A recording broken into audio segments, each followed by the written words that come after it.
to another episode of the NXT post-show review Vengeance Day edition.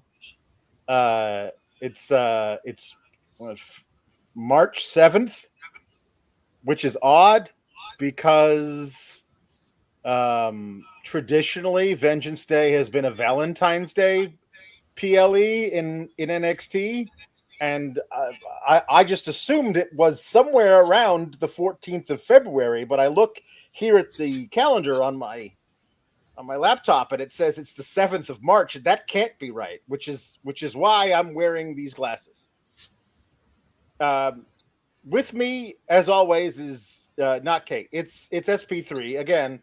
The closest thing we could get on such short notice to a white lady is SP3. I'm Alex. I'm your regular host. We're going to talk about this and other things. SP3, how are you doing?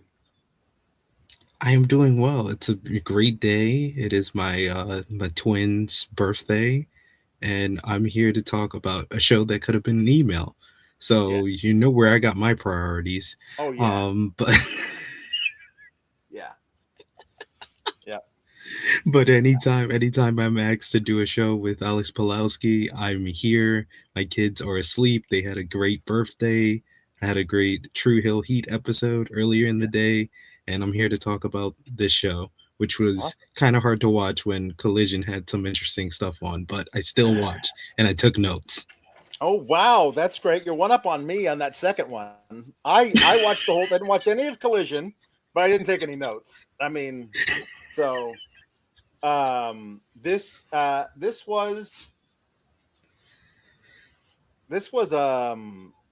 was odd. They announced Vengeance Day, a PLE, a Saturday PLE.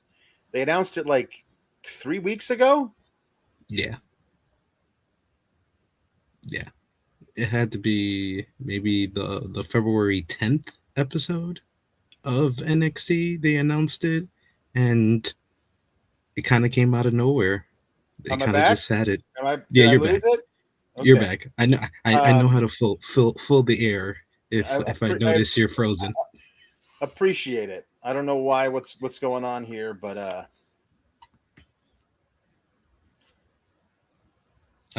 again. Think he's having malfunction because he thinks that it's February 14th and it's March 7th. We're back? Are we back? We're back. You're back. Okay, good. I don't know what's going on. Something's up, but we're gonna push right through it. Hey, get in your super chats. Do not get in your humper chats. Again, the longest tenured employee of this website does not have access to the humper chats. I'm going to repeat it until it changes. But send in the super chats and we'll talk about it. Also subscribe to Fightful Selector. So many scoops. There's so many scoops. And yeah, it'll be fun. We do fun stuff over there. When Kate's not running from the grind, she's usually back there with me doing stuff.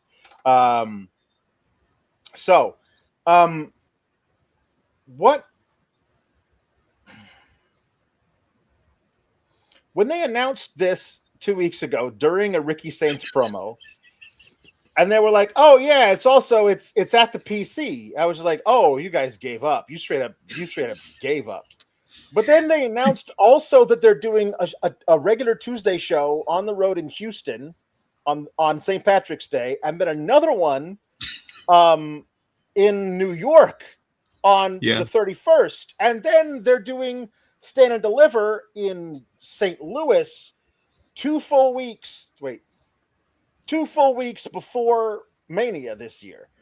But it was just odd. Like, hell, we are doing Vengeance Day. It's just going to be basically a regular episode of NXT, but on a Saturday. And I just feel like that didn't make a lot of sense to me at all. It was basically the length of an NXT episode with an overrun. It felt like an episode of Dynamite lengthwise. Like that's all it was.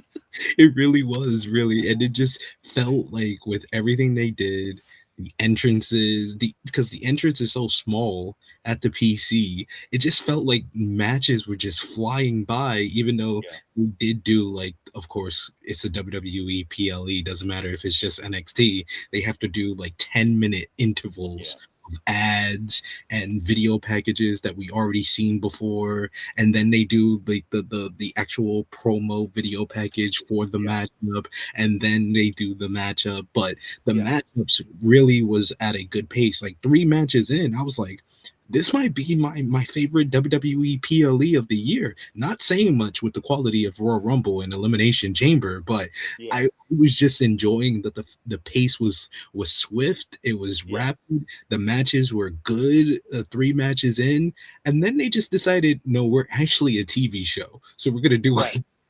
we're gonna do a 15-minute promo. Yeah. Yeah. They did do that. We they put on the show a street fight and an underground match. And then they modified a regular match into a parking lot brawl for the first half of it.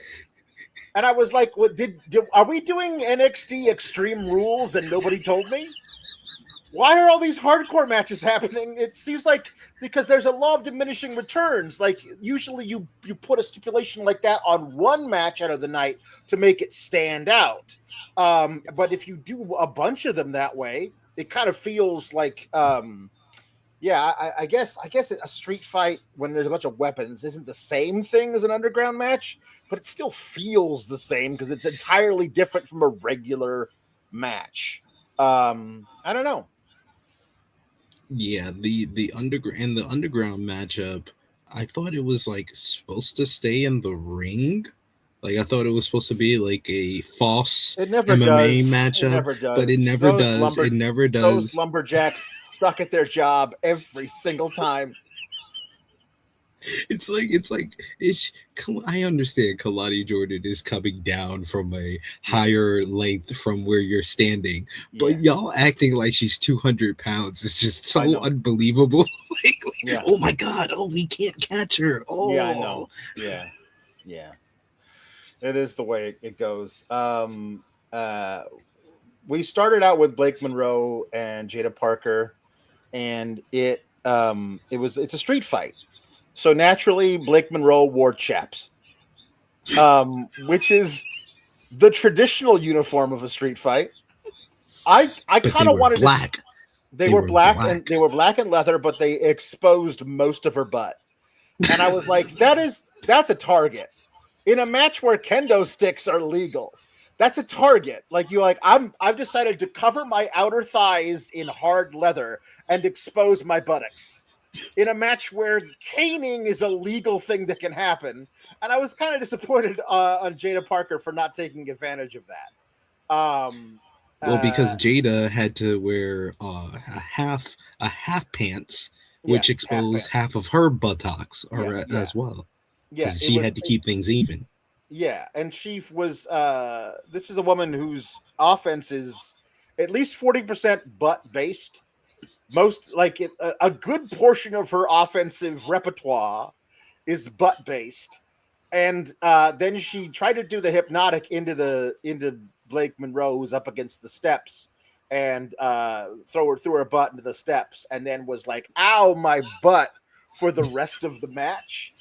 And She was selling the butt. She she was selling the butt. she was selling that butt, and eventually it led to Blake Monroe on a table and her doing her big jump and put your butt on your thing, a butt to torso thing. She usually does it in the corner. She does it now off the apron through a table. Almost missed. Almost did a full Stokely and went ass over tea kettle.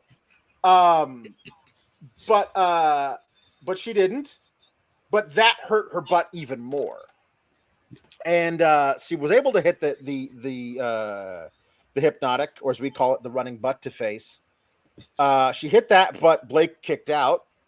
And Because of the there damage was to the butt, it didn't have because the same effect. yeah, she didn't have the same effect. She couldn't throw all of her weight into her butt because it had been damaged, and she'd been selling it for so much.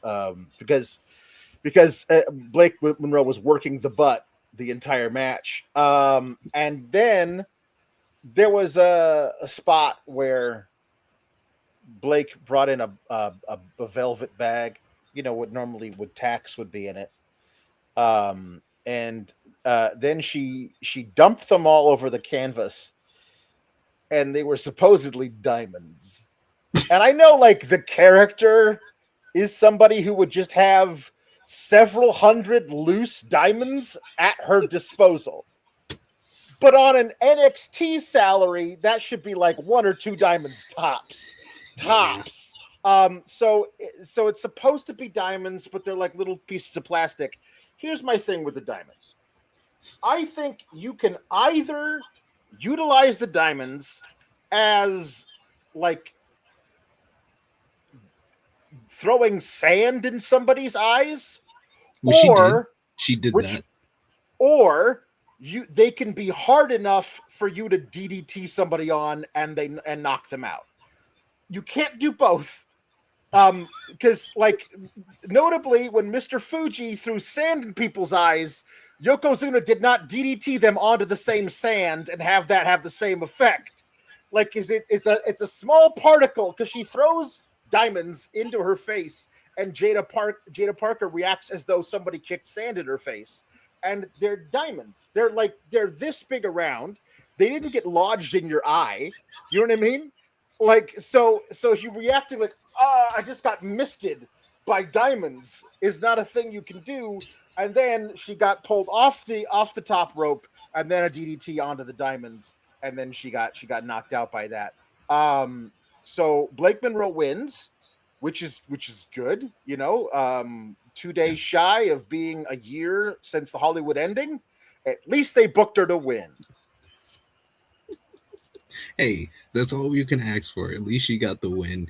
I thought this was entertaining for the most part, especially the like you said, the teardrop or the levitated butt through the table. That was a fun spot. I like the usage of like the kendo sticks in the ropes, and I like how Blair was kind of using. Using different weapons with the kendo sticks lodged against the ropes, and she put the chair and then dropped. She got dropped on the chair when it was open. That was a cool spot. So they used the weapons well. I thought they used the stipulation well, but I agree with you. The finish kind of took me out of it, where I was like, this isn't as good as a matchup as it was going on until that finish, where she threw the diamonds in her face, and it's obviously fake diamonds. I'm trying to figure out like what they could have used, because they're not going to use thumbtacks, but they shouldn't use fake cubic zirconian diamonds. So what do you use? Do you usually Legos is the thing, but that doesn't fit with Blake's character. So I'm trying to figure out like what she could have used in place of fake diamonds and thumbtacks. So here's the thing is they refuse to do anything with blood, especially for the women.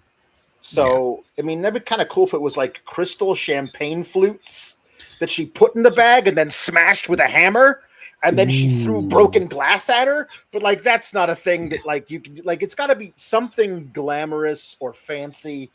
But it's just like when it's just little pieces of plastic. They could have done the mirror. It could have been like a broken mirror glass, but they used like the plexiglass from the Elimination Chamber, which is just plastic. This is great. Makeup powder. Like, go have it go up to where the little vanity is, where she walks out. That's her entrance. It's still there. Have her take some makeup powder, blow it in the face. Like that stuff. That stuff when that gets in your eyes, that is a huge irritant. I think you could have used that as the thing that gets in her eyes, and then you could have used the diamonds the same way that you did, and I wouldn't have had a problem with it. The fact that you're trying to pass it off as 2 separate types of irritant didn't quite work. But I do like that pile driver. I do like that as makeup powder. That's a good shout. That's a good Yeah. shot, and that makes sense with her character as well. But good effort from the ladies, and I'm glad that Blake won this matchup because she did need it a little bit more, and I thought she was kind of the better of the two at utilizing this Yeah. stipulation. Jada is coming along very well, but I just feel like Blake deserves to be kind of higher up the card and in a position to challenge for some gold going into Stand and Deliver. Raphael's got another great one. Perfume. Like one of those little spritzers. Yes, That could be good. yes, But here at Fightful, we always ask the tough questions and find out the tough answers. Do you, Kate, still have your Christmas wreath up? I do. I do. I took it down the last time I did a post show, and my missus was very mad at me for that. She was like, "This is my reef." She was like, you're using this room where this attic where we have stuff stored for holidays and stuff. You can't move my reef. So I was like, you know Okay. what? I'm not I gonna love touch it. it. I'm not I gonna love it. touch it. I love it. I love it. So it's not still up and decorating your house. It's No, in the no, place where it is normally stored, which is a very exactly. different thing than it still being like you being like I'm in the den and we still have the Christmas wreath up and it's March is very different than it you being where the place is normally stored. I got it. I like Exactly. that. Exactly. That's So good. Um I'm reasonable. I'm a yeah. good partner. I'm a good partner to No, have. So I was that's like, very you good. know what? You know what? I'm just gonna take it from the chat. If the chat asks me why the reef is up, I'll just explain the truth. Okay, good. Good. Um We had some vignettes for some Evolve and ID people, which were This is my which were this is why I was on this show. yeah, I'm the this is you. expert You here. you can tell me all about these people. Um, Trill London seems fine. That's I'm not. There's nothing about that that seemed like alarm bells are ringing here. Laney Luck, you already have a Laney Reed on NXT. If she makes it from Evolve to NXT, you got to get rid of the Laney. It's too confusing. So I don't know. I don't know what they do choose instead, but get that done sooner than later because it's odd. But also, it was a fine little promo that she cut. You know, a little Yeah, thing of this is who I am, this is where I came from.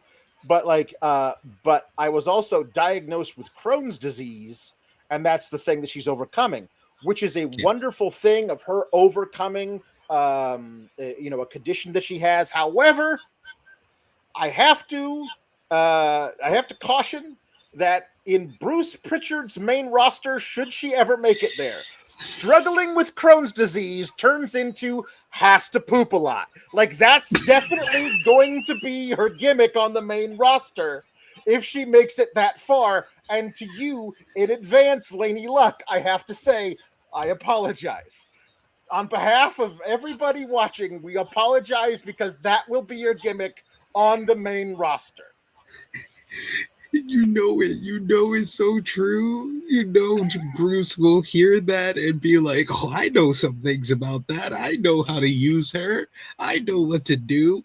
Yeah. Lady Luck is really talented. I've seen her for years on the independent scene, so I was very, happy she got the opportunity. She Mhm. recently signed with the WWE ID program. She became the WWE ID Women's Champion after Kylie Ray, left the company. So Yeah. she won the vacant championship and got the opportunity. She just started showing up on Evolve over the last couple of weeks, and she's not really been like positioned in like to get a push quite yet. She's been a Right. part of the Team ID that's been going up against Sure. Team PC over on Evolve. So I like what she's doing, and I like the fact they gave her this is what I was talking about throughout this because I am someone that watches too much professional wrestling. So Yeah. I've seen this promo already. They actually showed this on Evolve a Okay. couple of weeks ago. So I was like, hey, they're making it very easy for me to do something else while this is going on. There was a lot of double dipping on this particular program tonight. There's a lot of Yes. things that we already saw that they said, let's run it back. Why not? Like, what are we going to do? Go from one match to the next match in less than 10 minutes? That's not possible. So here's some vignettes we already showed you if you watch the weekly NXT program. But the worst crime that they did was showing us the Tatum Paxley vignette that they showed Mm, 3 weeks ago, then showed us Izzy Dame yeah. Mm, watching that vignette that yes. we saw 2 weeks ago. Then Yes. they did a video package that covered the stuff they did on this week's NXT. Oh my god, that was like a 20-minute section Yeah. of the show. It It was. probably wasn't 20 minutes, but it It felt felt like like it. 20 It felt minutes. like it felt like it. It felt like it. I was I like, mean, what are we doing? And then later they do a Kalani Jordan interview where she's talking about her match with yeah. Lola Vice with clips of the feud. Then they did a 3 minute Yeah. promo and video package for the Yeah. matchup. I was Yeah. like, yeah, this is outrageous what they're doing. And they also Yeah. did show this Trill London vignette. Trill London is Yeah. basically Black Jeff Hardy. Bubba Ray Dudley called him that, not Cool. me. Bubba Ray, he was on LFG season 2. He's a very like high flying guy. Of course, he was in the NFL on the Miami Dolphins, and then he signed with WWE. So he's got like the football background, but Right. he's very much a professional wrestling fan. He's got a lot of talent, got the aerial style, does the swanton bomb. He's got some charisma to him. He hasn't really been positioned to kind of get a push over on Evolve. Like the only times I've seen him on Evolve is when he's losing a matchup. Yeah. But I like the fact that they're playing his vignette here because it seems like they have some direction for him to come to NXT eventually. Yeah. Again, you would know better than I, but I did only see part of the Harlem Lewis vignette. Is that actually a white man with cornrows calling himself Harlem? Because that feels like a hate crime. No, the best part was this week on Evolve Secession 2, you have Peter Rosenberg, who's from like Manhattan, who's talking about Harlem Lewis being from New York, but he's from Long Island. He was like, oh, Long Island Lewis wouldn't work.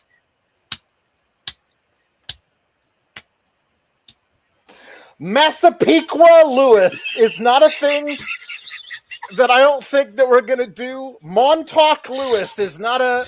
No, the Hamptons Lewis is not a... No, Harlem. Plainview Lewis. Yeah, Harlem. I mean, you could have... Like, there's...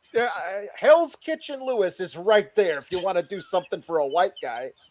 I don't know. Just saying. Anyway, he seemed very scary. So, yeah. That's fine. Listen. Dion Lennox has apparently decided to start the match in the parking lot, which was not sanctioned. It was not a like, hey, it's a parking lot brawl. He was like, it's on site. I'm gonna fight you in the parking lot. And this is why this was very funny. Is that a guy drives up? I don't know. Tony D like finds a guy on the street and says, hey, here's $50. Drive this car into that parking lot. Oh, and wear this jacket. Okay. And the guy does it, and he's jumped by 4 very angry men.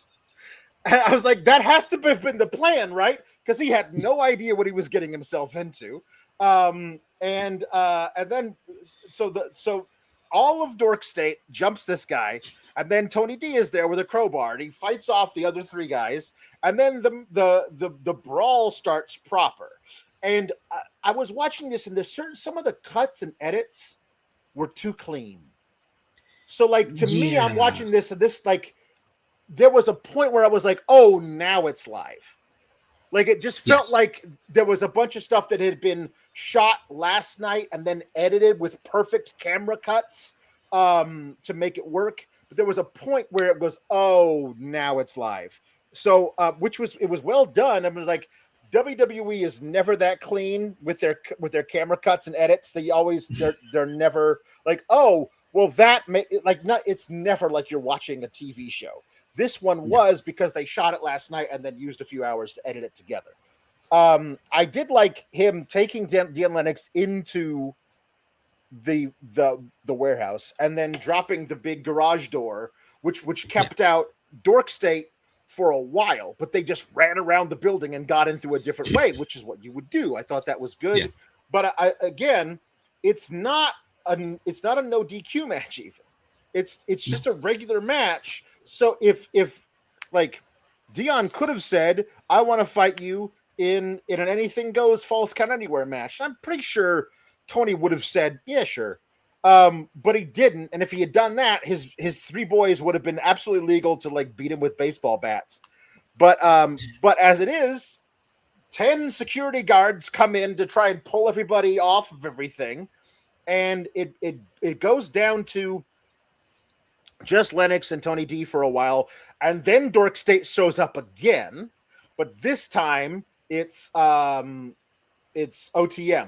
that stops Dork State from doing much. That was the most egregious camera cut and obvious that this was pre-recorded. Is them doing the Dion Lennox, and then he gets stopped by OTM, and they cut perfectly to OTM. I'm like, okay, you're taking me out of this. I'm trying to believe that this is all happening right now. Also, question for you: what happened to Cutler James? Did Cutler James not follow the rest of Dork State into the building? Because after they got stuck outside with the garage door stopping, it was 3 of them at the garage door trying to get in, and then only 2 made it inside the warehouse after that. Like, that was the only 2 that we ever saw. Even when they went back outside to the garage door, I thought that we would see Cutler James again, but we never saw him again. Well, I mean, the easy answer is he got knocked out by that crowbar shot on the outside, but they never showed that. So what I'm hoping for is like a one-man Thanos snap. Like he just turned into dust and floated away, and we never see him again. Because I've never been a big fan of his on the show. I feel like you could probably replace him in Dork State with somebody else. Anyway, when it finally gets to the ring, almost immediately, Tony D loses his hair tie, and the ponytail falls out. And this is a man with a lot of very curly, dry hair, like frizzy. And I was like, who does he look like? Why can't I put my finger on it? And what I came up with is he looks like jacked, bearded Kenny G. That's what Tony D looks like with the ponytail. We've never seen him without the ponytail. It's always stayed in perfectly. So now it was just all over the place and flying everywhere, flying free. And he looks like jacked, bearded Kenny G. And I was like, I've never thought of that before, but I mean, it's fine. This Dion Lennox was in control for a lot of this, and Tony D was fighting back. The crowd's super into Tony D as this anti-hero character. Yeah. He was on his knees getting walloped and just stood back up, screams, goes after him, hits a vicious looking spear. Like really, really, really good. Like should be part of his repertoire all the time. Good. That's the setup to his big Farouk spinebuster, and he wins. This was a really fun brawl. Like, it was really well staged. Again, the editing, but once it got to live, you could tell it was also really well done. This is, as they said, that he's put Dark State in his rear view mirror. He's step 1. Now it's over. Now he's moves on to step 2, whatever that might be. And I'm like, when you say I'm going to destroy Dark State and you cost them the tag titles and you beat one of them in a singles match, I feel like they would just be like, well, suppose he did best us. Let's move on. Like, I don't feel like that's not really Dark State's. Well, turn it, like, you know what I mean? I mean, the may the best man win, and he did. So now we shall let him move on with his life, and we won't try and get retribution on him. Doesn't feel like that's what they're going to do, but maybe they do. I can only assume that he wants the world title, because it wouldn't make a lot of sense for anything else to be what he wants. But he did win. He looks really great. I'm still mad at them for having him show up on December 6th and then not really doing much of anything with him until March, because now he's moved past, again, really retconning things with them saying that Dark State cost him everything when that absolutely is not what happened. But now that they've got past this part, the thing that it looked like he was showing up for on December 6th was, I want to be the world champ. And now he finally might be moving on to do something like that. First of all, I very much enjoyed this matchup, and I came into this show being like, okay, this is the matchup I'm least interested in. But although both guys over delivered, like they gave a very intense, very like energetic brawl that just felt unhinged in a way. It felt like, organized chaos. The big superplex out of the crowd through the announce table just made that crowd go crazy, and they were into like the last 5 minutes of the matchup. I thought this was probably the best that Dion Lennox has looked, probably his best singles effort in NXT. And you said Jack Kenny G. To me, because of the nature of this matchup and just how that hair was going everywhere, and him showing like more fighting spirit and more unhinged craziness, it kind of felt like Tony D'Angelo was Italian Bruiser Brody. Like that's what it felt like to me, because he had different energy completely in this matchup, and I was very impressed. Like this is the rare matchup from NXT that I actually tweeted on my main account. I was just like, no, I gotta give these guys credit, because this was surprising to me, because I was like, okay, it's just gonna be Tony D'Angelo getting the win. But I thought that Dion showed something. Like you said, the editing was a little bit kind of contrived and telegraphed during the parking lot brawl, but overall it was very well done, very well shot. It had that kind of carnage, and the only thing I was confused is, where was Cutler James? I'm still confused. Like, he's still outside somewhere. He's either knocked out by a crowbar shot that he got the effects of when the garage door went down, or he just forgot to find an entrance to the warehouse. I don't know what's going on. Maybe it's one of those things where it's a big warehouse. It's like, so we can't get into this garage door. Saquon, you and Osiris go that way. I'll go this way, and one of us is going to find one of the groups of us is going to find an open door to get in the building, and he's still circling the building, just trying to find a way in. Like he can't get in. Yeah, he's still trying to find it. He's still trying to figure it out. But yeah, this was a good win that Tony D'Angelo needed. Now I want him. I agree with you. He needs to move on. He needs to be involved in whatever they're doing with the NXT Championship at Stand and Deliver. It feels like, to me, with him and the three guys that was involved in our main event, that's a great four-way matchup. And NXT Championship tends to do better when it does those four ways. I always remember the one where Ethan Page won the NXT Championship. That's still one of my favorite NXT Championship matchups in recent memory. I think that included Sean Spears, who I don't really like at this point in the year of our Lord 2026. But that was one of his better efforts since being back in NXT. The match was very good up until the ending, which was terrible. Anytime a guy wins a championship while unconscious, laying on a guy, and I'm not into it, but. Why do they always do that? That's like naming several different times that's happened. It's literally the gimmick now for Vanity Project. That is one of the spots they do now. Yes, it is, and it's the quintessential Shawn Michaels booking his own stuff. Like, I was in a match where we did this. Let's do it. And like, yeah, but you were in a match when we did it once. And we've done it 3 times this year. You know what I mean? Like, you don't have to book it that often. He was like, John Cena did it at Backlash 2007, so everybody must do it. Yeah, exactly. So yes, they did interview OTM about why they helped Tony D'Angelo, and they were like, we weren't helping them. We were trying to get a Dark State. We don't like them. They were like, They've been running roughshod over this whole place since they got here, and we don't like it because we suddenly are standing up for everybody else, which has never been an OTM thing. Yeah, they were like trying to say they're going after the tag team titles, but I was like, Dorksey doesn't have the tag team They don't titles have those anymore. But I am a fan of Evolution Price.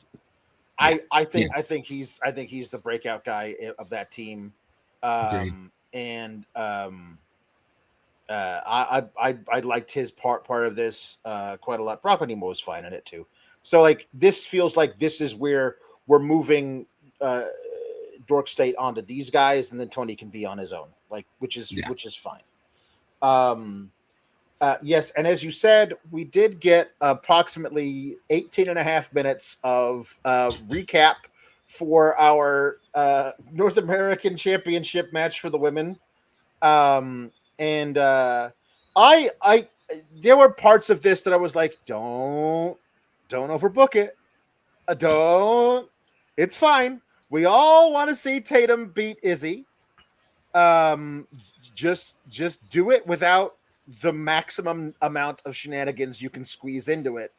And there was a point where this was very good, and Tatum did a very good job here. Izzi played her part to a T, but there are points where like I can't help but fixate on why do we do a thing where like Tatum Paxley stares deep into the soul of Sean Spears and walks toward him as he backs away from her on the outside.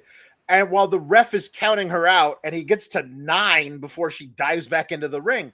Like, I don't know what that is. Like, oh, Tatum Paxley is somehow still as dumb as she was when she lost the title. Like, no, we don't need to. Like, all of her promos have signified that she's moved on from being that, but we have to show it to us in this thing. Izzi Dame debuted a Claymore, which is something I had not seen her do before, which is a fine thing for her to do.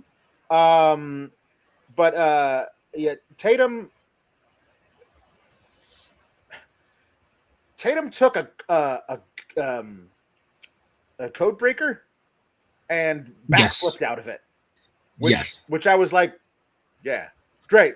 And then then she did a little emo Hulk out moment and hit a couple of big moves, including the cemetery drive, and pinned Izzi, and everyone's a tater tot. Everyone in that entire warehouse is a tater tot tonight. And here's the other thing: she is the second woman to hold at some point in her career the World Championship and the North American Championship. And I believe I can count the number of victories she has had on less than one hand. This is a problem though. Like, this is a thing, like she had not won a singles match in well over a year before beating JC Jane. Yeah. The match she had with Lola Vice ended in no contest. Yeah. And then she had a rematch with JC Jane and she lost. And then she had a match with Izzi Dame and won. And now she had another match here and won. That was after she lost to Izzi at Deadline. Right. Yes. So she lost to Izzi Deadline. Then she won a match with Izzi at New Year's Evil, and now she won again. So she has won 3 matches since Halloween time, which is, I believe, equal to the number of singles matches she has ever won.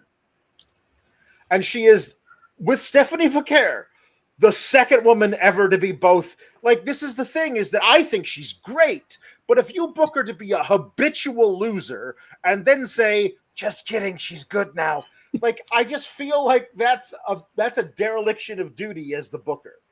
But I love Tatum, and I hope now this is the beginning of a rebirth of her.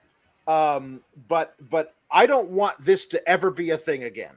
If you're going to say somebody's going to become a champion, they need to have won, let's say, a minimum of 5 matches in the past 12 months to justify even getting the title shot.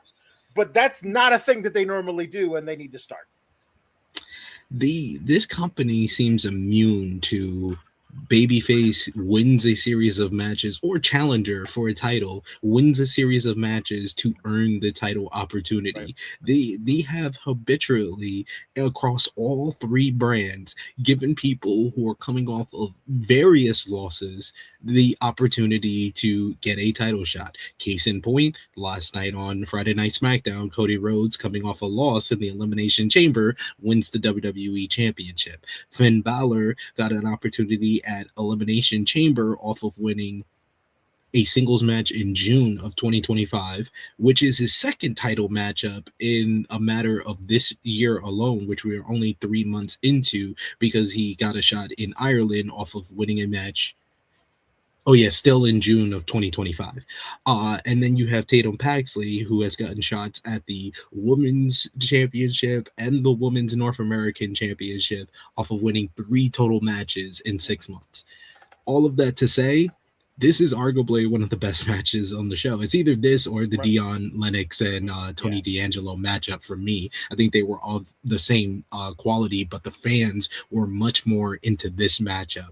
I don't like the whole stuff with the culling and stuff like that. I told you, I'm not into Sean Spears too much. I did enjoy the crowd doing the Addams Family theme song at one point, which could be a reference to Sean Spears and how he's dressed, or Tatum Paxley being the wrestling version of Wednesday Addams. It's either or, but I enjoyed all of it. I just enjoyed the energy of the crowd, how much they were rallying behind Tatum Paxley, and Tatum Paxley is such a good baby face, and she has Yes, such she's great so baby good. face fire, and has that Yeah. great comeback when she was on a roll in this matchup. It's like, just let her win some matches. Now that she's champion, I want to see her wrestle more. Like, this is so rare that you get a long form matchup. And out of their 3 matches, I didn't really like the deadline matchup. I thought the New No. Year's Evil matchup was a little bit better, but this is probably their best match that they've had together. Probably Izzy Dame's best singles match since she's been on NXT. She was really good here as like the overpowering heel who was in Tatum's head, but basically was the larger of the two, the stronger of the two, hitting claymores and stuff like that. Like, this was Izzy Dame at her kind of like peak. Even her selling when Tatum's making the comeback and she's like drowsy against the ropes and stuff. I'm like, oh, this girl's good. This girl's really good. Like, I was one person. I'm a heel, so I was rooting for Izzy Dame to win this one, but I wasn't mad at all when Tatum Paxley won, especially when you hear that pop and how much each and every person in the PC was a tater tot on this night. So this was probably like the peak of the show, and like I said, the show kind of slowed down after this matchup. Yes. Yeah, it did. It is one of those deals where you could never really tell who they're just going to turn from being a straight up loser to a champion. You know what I mean? Like, if you had Yeah. the the the the ability to be able to tell, like, when somebody's going to go from loser to champion, and I mean, maybe you could put a bet on that, and then you'd win money It's if there true. was such a website. Oh wait, there is. At MyBookie AG, they say that you can bet on anything, anytime, anywhere. And they mean it. NBA, NHL, NFL, Major League Baseball, UFC, pro wrestling. But that's not it. Motorsports, golf, tennis, darts, cycling, cricket, handball, floorball, rugby, snooker, volleyball, table tennis, cycling. Yeah, you can bet on it at MyBookie AG. They got the best support system in the business. We only want you to bet what you can, and please bet responsibly. But go take advantage of being able to bet on anything, anytime, anywhere. They got live esports, they got racing, they got everything at MyBookie AG. And right now, get a $50 bonus when you deposit $100 or a $100 bonus when you deposit $200. You can bet with Bitcoin and play their great casino games as well. MyBookie AG.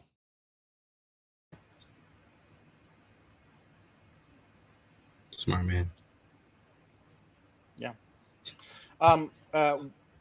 We got Tim McFall who's so nice to us and sends in a super chat saying, a bit late because I was colliding, but here to support those that are not running from the grind. Collision was banger after banger after banger. How was NXT? Was it a day full of vengeance? It was. It was notably, though, not a Valentine's Day full of vengeance, which I feel like is a problem. You know what I mean? Like, it's not, it's usually that, but not anymore. They switched it. And, yeah, I don't like that. But thank you, Tim, for showing up, and thank you for the donation. It's great. Yes. So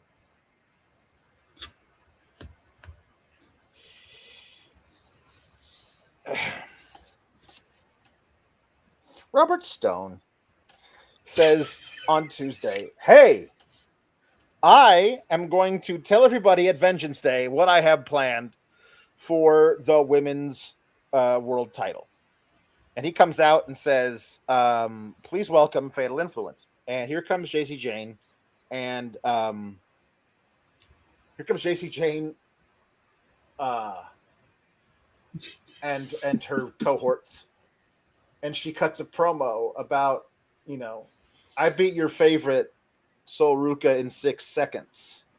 I did that. It was me, all me. And I'm like, I hate when they make heels into that.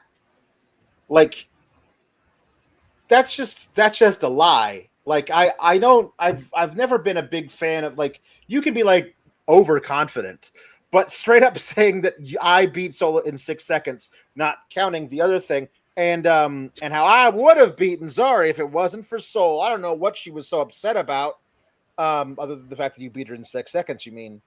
But she seemed to be of the opinion that she should not defend the title. I'm walking in to stand and deliver your women's world champion. And while I'm there, I won't defend the title because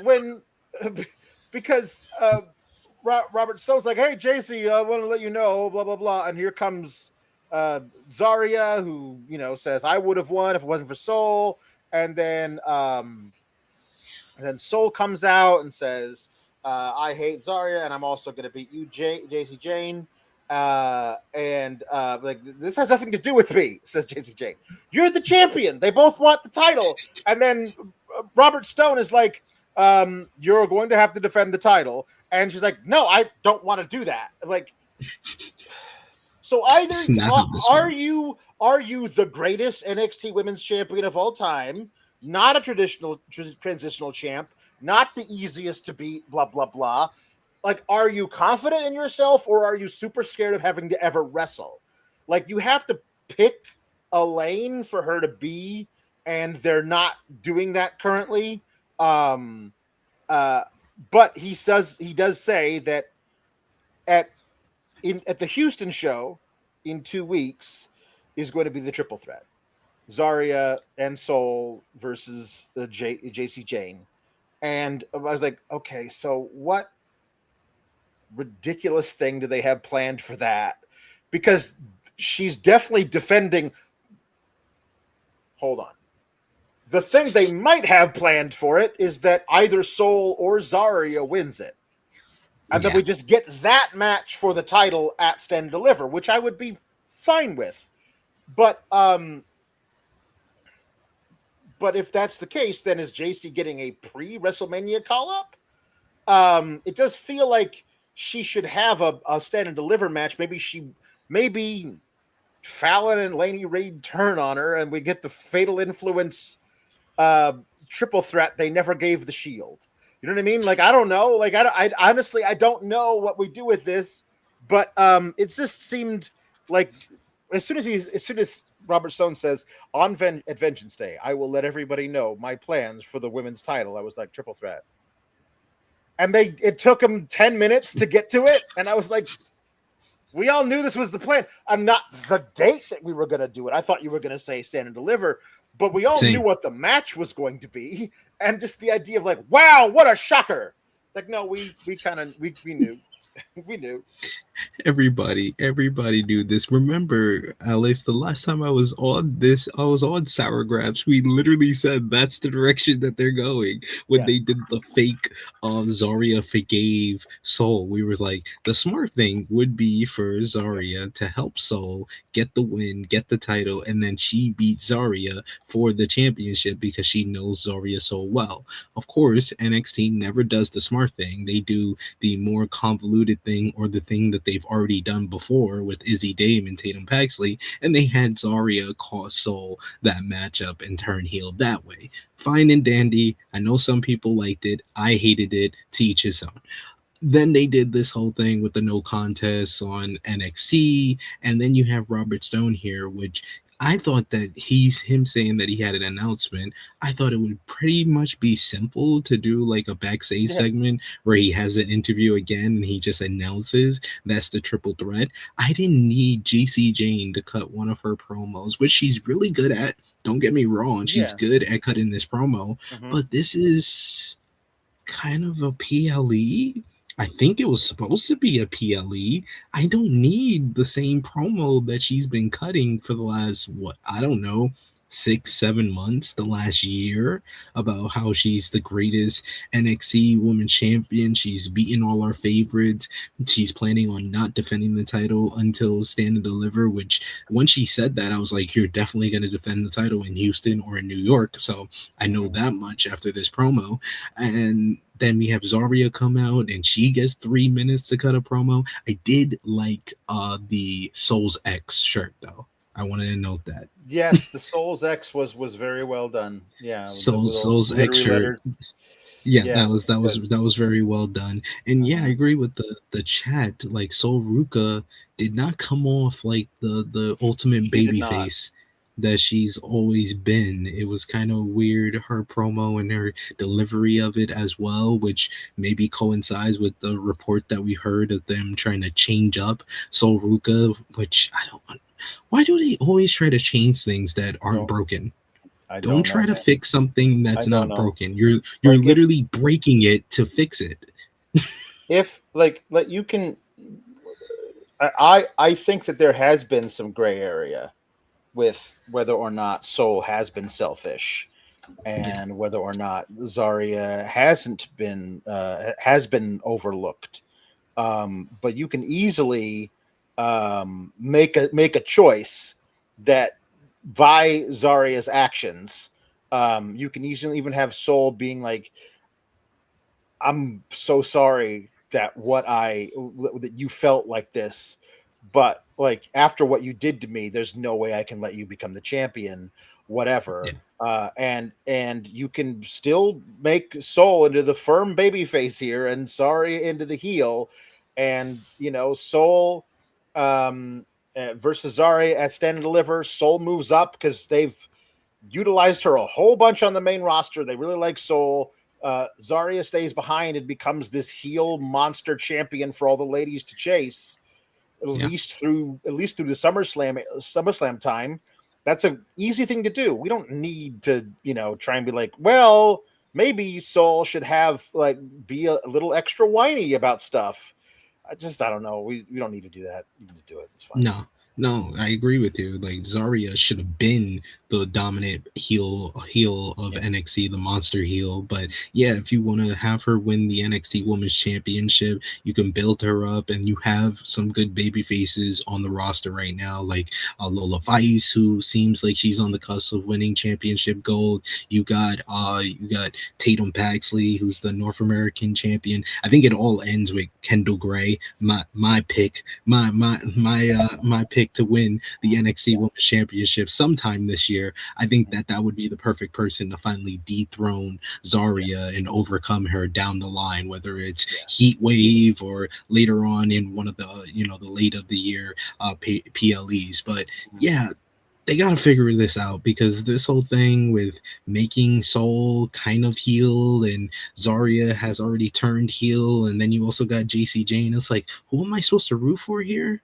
because kind of all of them seem pretty awful. So I don't know who to root for. I mean, JC Jane, who you have developed into a very formidable, credible champion, is now scared crapless because she's the third reel in this breakup. And the fact that they had her say that, it's like, dude, when there is a flaw to your story, you should not let the audience know that that is a flaw. You should not let the audience know that your champion, the person you have built up as the biggest female star in this brand for the last year, is a third reel to two other women. That is not what you want to get across to the audience.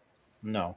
There was a backstage thing where JC said, "Let them work it out. I don't want to be a part of this whole thing. They're like, why are they involving me in their breakup? I don't want to fight anybody. I'm a champion. I shouldn't have to fight people." And Laney's like, "Calm down. You're fine. You're JC freaking Jane, okay?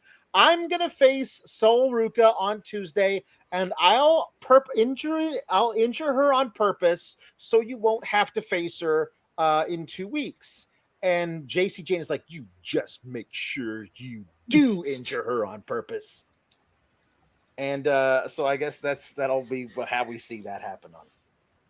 It's like Laney Reed and JC Jane are like the inverse, where JC Jane's really good on a live mic, and she wasn't that good in this backstage segment. Whereas Laney Reed was actually good in this backstage segment, but when she talked in the ring, I was like, let the other two talk. Let the other two talk. Because that didn't sound natural at all. No, she had to do her whole accent and stuff. I was like, it didn't sound great. There was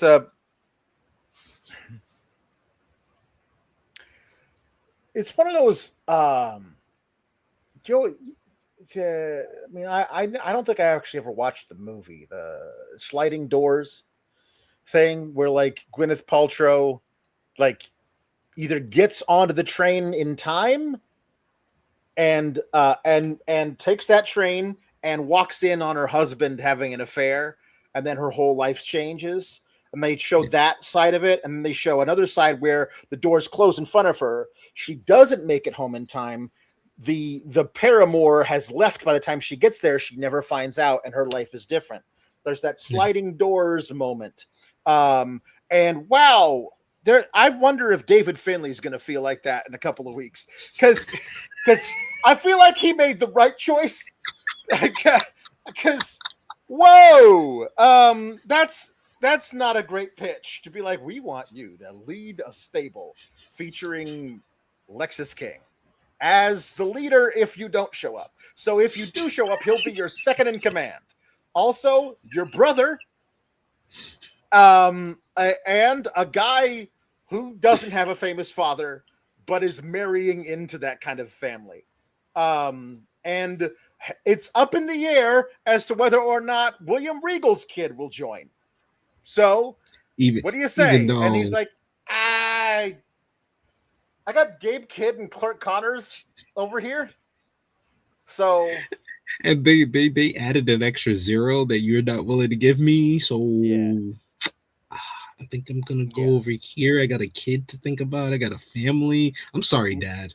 I'm sorry. I'm sorry, bro. Like, I gotta. Like, hey, bro. Like, listen. I'll see you at Thanksgiving. But for now, I'm because backstage, here comes, Birthright to make a final pitch to Charlie Dempsey. He was like, "Yeah, I don't think so."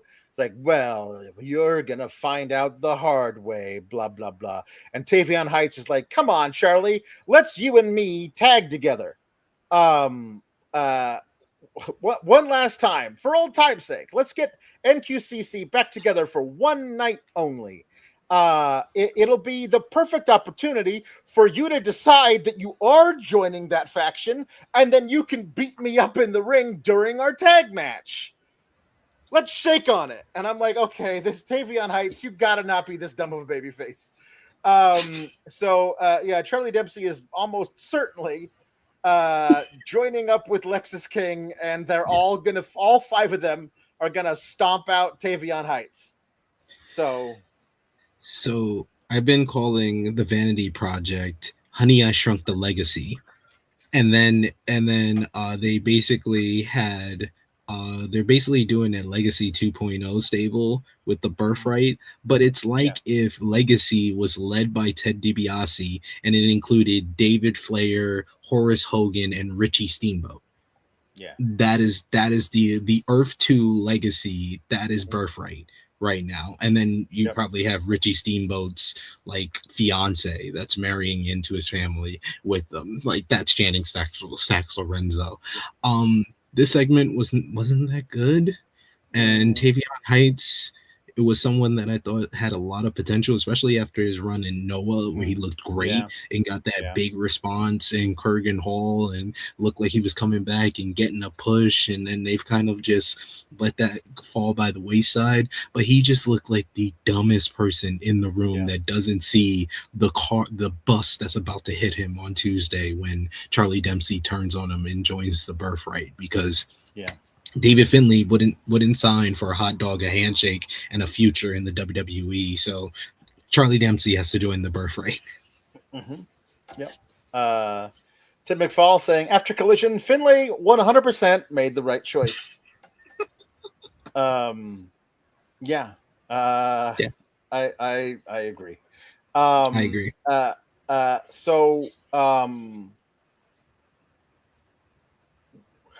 We got a full recap of the entire sordid history of Kelani Jordan and Lola Vice, and a sit-down interview with Kelani Jordan.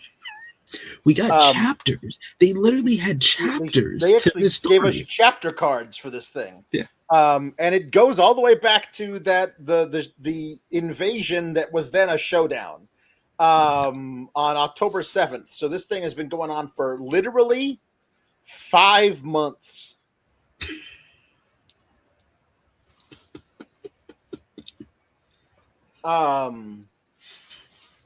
Which I mean, like long-term storytelling, I guess.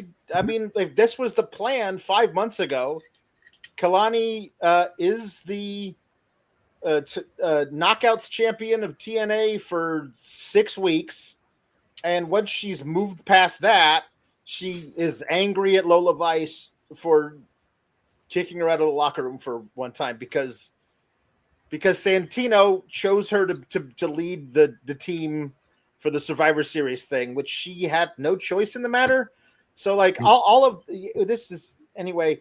The interview with Kelani Jordan is just a more rehashing of everything. I don't feel like there was a whole lot of new information. Just like give her a chance to show off the attitude. And then we have the whole underground match. Lola Vice came into the match still undefeated, left the match still undefeated in the underground. The whole thing was based around Kelani Jordan working over the broken hand. And so when you give the heel this thing of, I'm going to continue to damage the hand so that you can't do your signature move, which is a spinning back fist knockout blow. I'm gonna do everything I can to further damage the hand to take that away from you. And then they agent the match to end with that very move.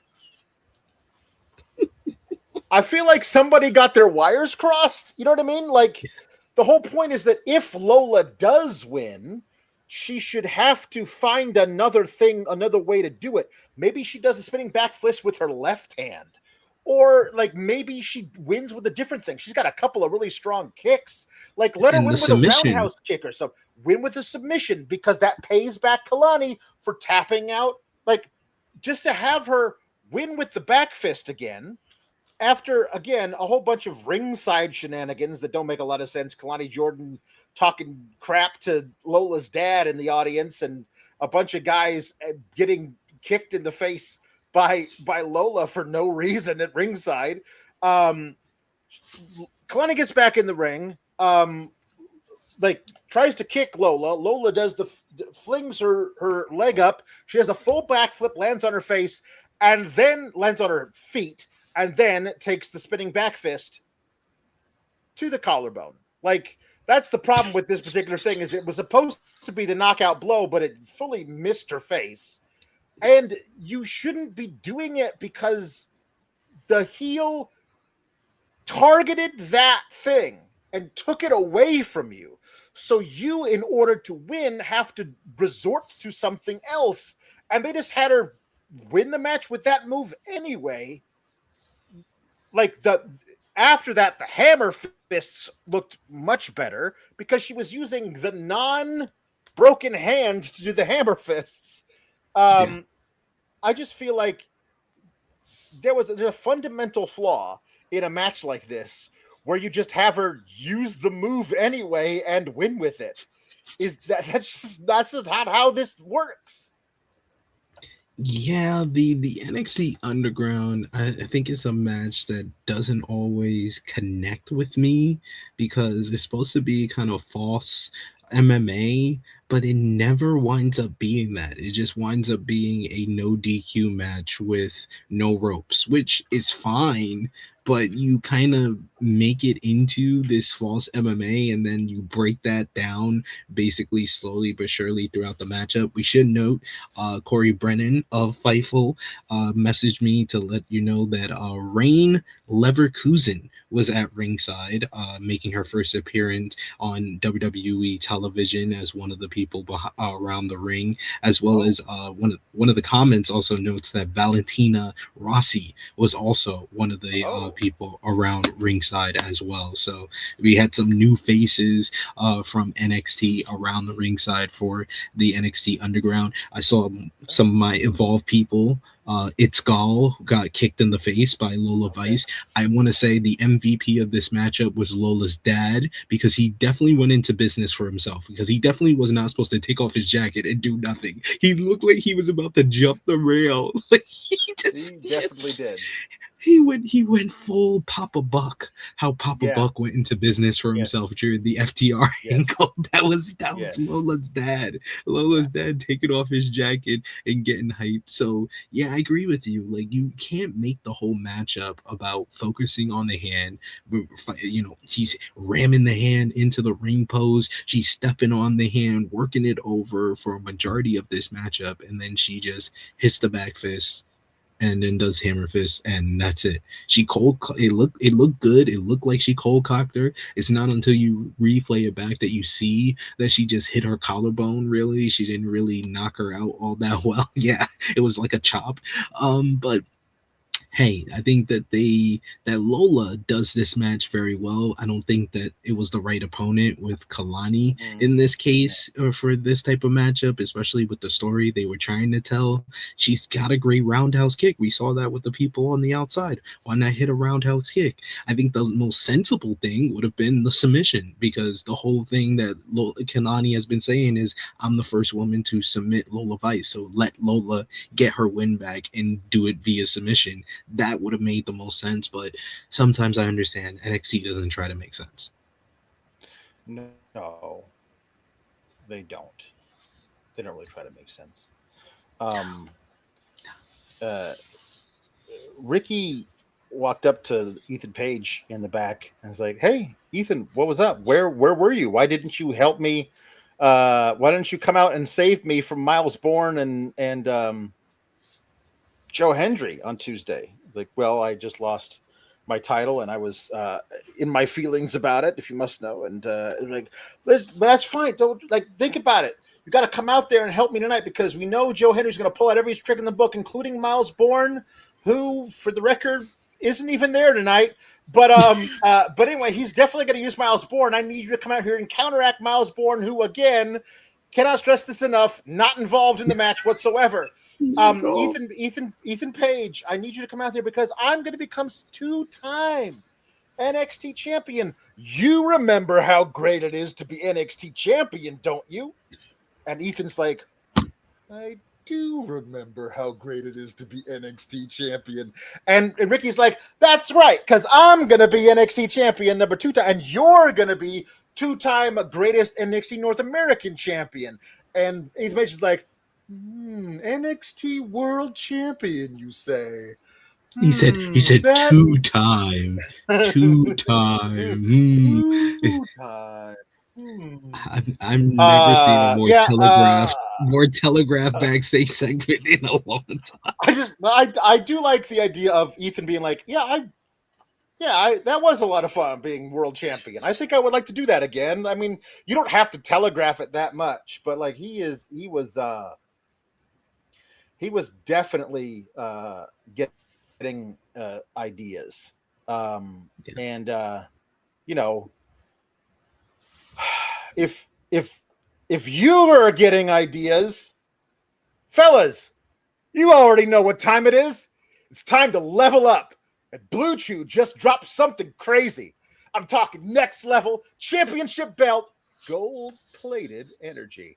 Blue Chew Gold is the newest innovation from the #1 chewable ED brand. This ain't your grandpa's little blue pill.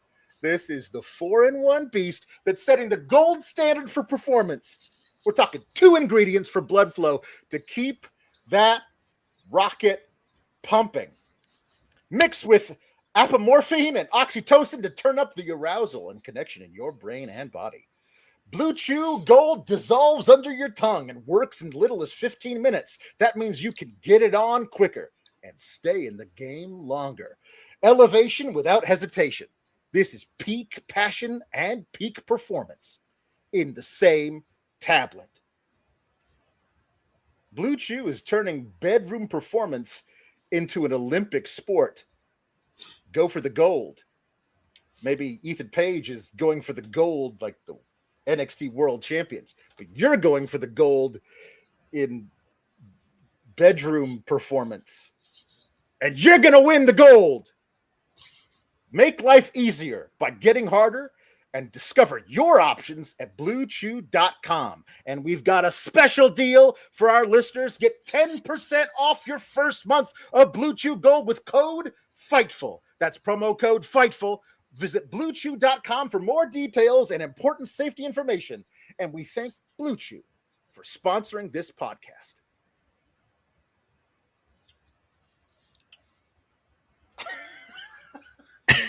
My first ever live read. That was great. You killed it. You smashed it. You hit a home run on that. Oh man, that was incredible. I'm glad I was here for this moment.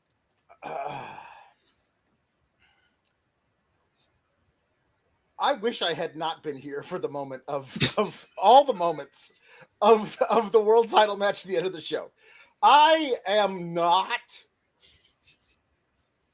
cannot be an objective viewer of Joe Hendry. I just can't. I'm like watching him and I go like, this just doesn't feel right. Like I'm just watching him. I don't see. He's a guy. He's a guy, and like I'm not into it. I don't get the whole thing. And it just feels very formulaic. Like I feel like he does the stuff that he does well enough, but like the stuff that there's not enough stuff that he does. I am used to watching people who I go, this guy does this thing really special. And I don't point to anything that he does. He's not overly athletic. He's not incredibly strong. Like the in the ring, like depending on if they let him write a good song, it might be good. But like in the ring during the match, I don't see like a whole bunch of charisma. You know what I mean? That's not my I'm not seeing that. So I'm watching this just going, I hope Ricky wins. And this is the problem that I am here is I'm watching this and it's so weird to watch the a let's go Ricky, let's go Joe, let's go Ricky, let's go Joe, where the let's go Rickies are louder than the let's go Joes. And during that dueling chant, you get Vic Joseph saying, wow, every single member of the NXT universe exhorting Joe Hendry to victory. Yes, it's certainly unanimous in this building right now. Everyone believes in Joe Hendry, while at least half the audience is cheering for the guy he's fighting against. And I don't know, man. It was weird. This is another thing to have. We get Ethan Page come out and takes the NXT title and looks at it for a while, and then is supposed to throw it to Ricky Saints, but somehow throws it 5 times further than he needs to, and it ends up getting fought over by both guys in the ring. And then the referee takes it and walks it very slowly over here to turn his back to it. Ricky does the low blow, then does the tornado DDT, and Joe Hendry kicks out.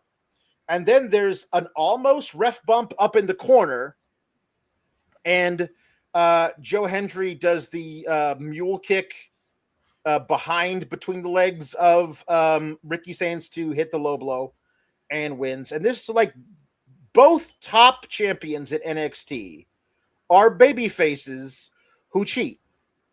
Yeah. And like you can get away with one of those, but both of them just feels like your moral compass is broken. Like as a product, like obviously the moral compass of the company might leave a little bit to be desired, but the on-screen product feels like what you're saying is the good guys cheat, and that's okay.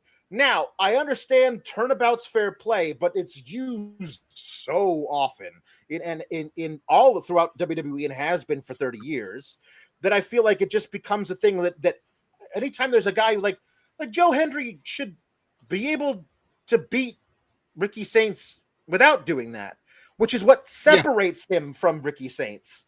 Ricky Saints just had the idea first. And so, like, that just, to me, feels like we can get away from that as soon as possible. But yeah, Joe Hendry wins because he kicked Ricky in the balls, which was fine because earlier Ricky kicked him in the balls. And that's it. That's how we decided this thing. This was a really lackluster way to end this PLE, which did have some good stuff on it. This just felt like... This felt very paint by the numbers. Like, I thought at first this matchup was going to have like an interesting story when the first spot of the matchup, I think, is like Joe Hendry getting his foot stuck in the ropes and he's hung upside down and Ricky starts attacking him and Ricky's pretty much kind of like in control early on. But it was nothing Ricky was doing was anything that I was going to be like, yeah, this is interesting. It just kind of became blasé. It became very bland, very basic stuff. And then Joe Hendry making his comeback. I am a fan of Joe Hendry. I do like his character and his ability to write these, takes off songs and on his opponents and stuff like that.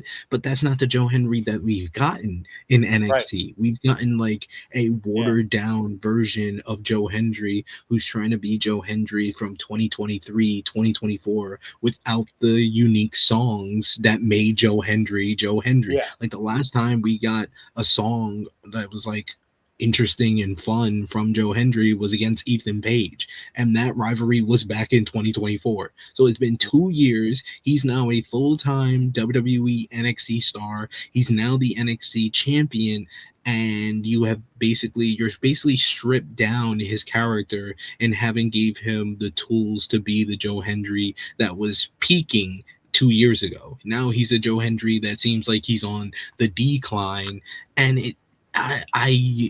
I feel like this void. Like I like the guy. I want him to succeed. I like the fact that he is the NXT champion. He was one of the only 2 options in that ladder match to win that championship. But I agree with you. Like Ricky Saints is a more interesting option at this point. Ethan Page is a more interesting option at this point. Tony D'Angelo is a much more interesting option at this point. So you have to either get Joe back on track and give him the tools to be the character that was at his peak, that went viral, that, you know, was a success, that made him to the point that you wanted to sign him here. Don't make him a watered down version of Joe Hendry. It's not, and I don't have anything against Joe Hendry. Like I said, I like Joe Hendry, but I just don't think WWE is booking Joe all that well. And this matchup was very much just paint by the numbers, very basic. You kind of, the crowd was into it. The crowd was into everything on this show, but it didn't even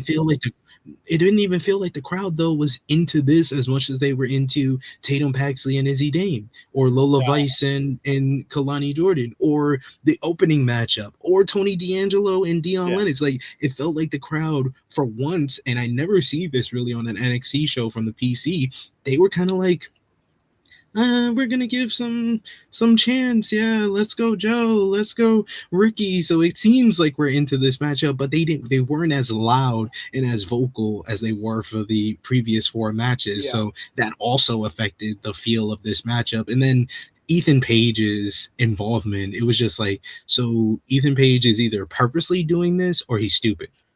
Well, that's the thing. It's like when he threw the belt in, before that he was like, oh yeah, here's the belt, and like Ricky's right in front of him. If you were going to give Ricky the belt, you would just place it inside the ring, but he slid it in the opposite direction over toward Joe Hendry, and it was like, I'm so sorry. And I thought Ricky was going to like be mad at Ethan for doing that, but after the match, you can see like Ricky being helped out he's got his arm around Ethan Page as being led up the ramp. So, like, maybe they'll have a falling out on Tuesday, but like, if we're definitely getting Joe versus Ethan versus Ricky, whether or not they add Tony to the match we'll see. But I mean, I think it's possible that they have Joe face Tony one-on-one at like either Houston or New York, and then have Ricky and Ethan get involved in that match, and then they immediately make the Stand and Deliver main event into a fatal 4-way. I could see them doing that just because they're gonna shenan. Like they shenan once, they shenan again and again and again and again. They can't stop themselves. They will invent matches just so they can insert shenanigans into them. Like, so that's why I feel like they will do a Tony versus Joe one-on-one match just so 8 minutes into it, Ethan Page and Ricky could both come out and try and get involved because they need the shenanigans. They're addicted to it. They very much are. And I like you said, I think that the finish, it made everybody look bad. Like, Ricky does the low blow and does the Revolution Tornado DDT, which beat Obafemi but can't beat Joe Hendry. And then Joe just does the low blow and hits his finish, and that's it. So one, you made Ricky look like he is just so bad that he can't beat Joe Hendry, who's going to do the same thing that he did to him and get the win later on. And then Joe Hendry, our top babyface, had to cheat to get the victory. So that didn't make him look good either. So everyone, Ethan Page, Joe Hendry, Ricky Saints, came out lesser out of this matchup than they went going in, because it was a paint by the numbers matchup that was the weakest on the show, and then had a finish that didn't make all that much sense. Agreed. Tom LaValle says, I just got here and I get a live ad read from Alex. I am so very blessed. Happy Saturday, SGS. So, peek behind the curtain. Kate is says, hey, so here's the sponsors for tonight. It's whatever the one was I played before. Oh, my bookie. Yes, my bookie, which we love. We love my bookie. My bookie is the best place to pay us bets on professional wrestling. And it's Blue Chew. But normally there's a Blue Chew ad read I could just throw to where Sean does it. But now it's Blue Chew Gold. And Blue Chew Gold has new ad copy that's never been recorded by Sean, so I can't just play it. So I'm like, what do I do? And then I realized that in the message she sent me saying who was the sponsors, she also, without putting in the blurb, hey, here are the sponsors, she didn't tell me that she had also attached the ad copy. And I was like, oh, well, now's a fun time during the podcast to find out I will be doing my first ever live ad read for the website. And we do. I feel like we smashed it. I feel like we nailed it. We did. That's great. SP3, thank you so much for being here as always. We could not have done this without you. And so we thank you so much. Where can everybody find you and see more of your amazing stuff that you do? Well, thank you for having me. I always appreciate the fact that if Kate's not here, y'all call on me to be involved in the Sour Graps because I love this show. This show is right up my alley, especially if we're being sour about NXT. But you can follow me on the Twitter machine at TrueHillSP3. You can see a lot of my content over at True Hill Heat Wrestling YouTube channel. Check out the True Hill Heat flagship podcast with myself, Miss Chrissy Love. That was up, myself, Miss Chrissy Love, and True Draw Josh. That was up earlier in the day where we talked about the entire world of pro wrestling. We talked about Road Dogg departing WWE, Cody Rhodes winning the WWE Championship, and the lack of any type of creative confidence that WWE has just going out of the window and leading to fan apathy. We talked all about that on the flagship earlier today. And you can see my written work at si.com, where I recently did an interview with Persephone ahead of her matchup with Mercedes Moné in Arena Mexico yesterday. I have a piece with Callum Newman that's out right now. We did a 2-part interview where he talked about Will Ospreay, talked about AEW, and much, much more.